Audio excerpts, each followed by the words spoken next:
పల్నాడు జిల్లా గురజాలలో రాజకీయం ఆసక్తికరంగా మారుతోంది. తాజా రాజకీయ పరిస్థితులను బట్టి అక్కడ ఈసారి సైకిల్ గెలుపు ఖాయంగా కనిపిస్తోంది. ఈసారి ఫ్యాను గాలి ఉండబోదనే అంచనాకు వచ్చేస్తున్నారు. అదే ప్రాంతానికి చెందిన వైసీపీ ఎమ్మెల్సీ జంగా కృష్ణమూర్తి ఇప్పుడు ఆ పార్టీకి రెబల్ గా మారారు. వైసీపీని వీడేందుకు నిర్ణయించుకున్నారు. అంతేకాదు ఆయన తెలుగుదేశం పార్టీలో చేరబోతున్నారు. జగన్ రెడ్డి హయాంలో బీసీలకు పదవులు తప్ప అధికారాలు ఉండబోవని ఆయన విమర్శిస్తున్నారు.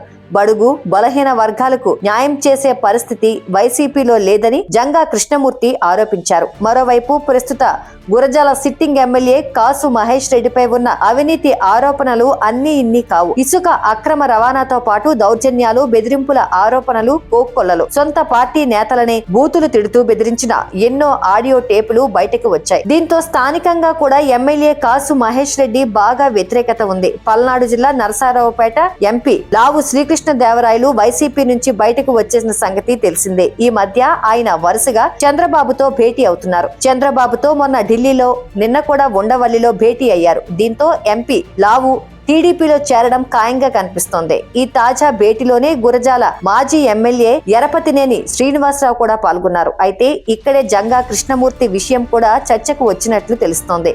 వైసీపీలోని ఇద్దరు నేతలు ఎమ్మెల్యే కాసు మహేష్ రెడ్డి, ఎమ్మెల్సీ జంగా కృష్ణమూర్తి పరస్పరం ఎప్పటి నుంచో విమర్శించుకుంటున్నారు.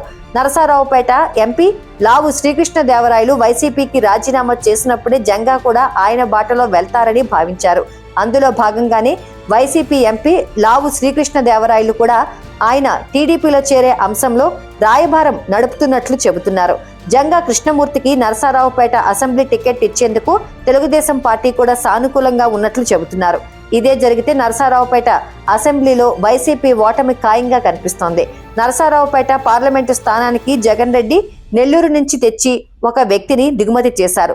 దిగుమతైన ఆ వ్యక్తిపై తీవ్రమైన వ్యతిరేకత కనిపిస్తుంది. పల్నాడు జిల్లాలో రౌడీ మూకలు విచ్చలవిడిగా ఉన్నాయి. గతంలో తెలుగుదేశం పార్టీ అధికారంలో ఉన్నప్పుడు రౌడీ మూకలపై ఉక్కుపాదం మోపారు. జగన్ రెడ్డి సీఎం అయిన తర్వాత ఈ రౌడీ మూకల చేతిలో సామాన్యులు బలైపోతున్నారు. ఇలాంటి రౌడీ మూకలకు కట్టడి చేయాలంటే మళ్లీ తెలుగుదేశం పార్టీ రావాలని ప్రజలు కోరుకుంటున్నారు. విద్యావంతుడైన లావు కృష్ణదేవరాయలు నరసరావుపేట పార్లమెంటుకు పోటీ చేయడం ద్వారా పల్నాడు జిల్లాలోని 7 అసెంబ్లీ నియోజకవర్గాలలో తెలుగుదేశం పార్టీ సానుకూల పవనాలు ఏర్పడ్డాయి.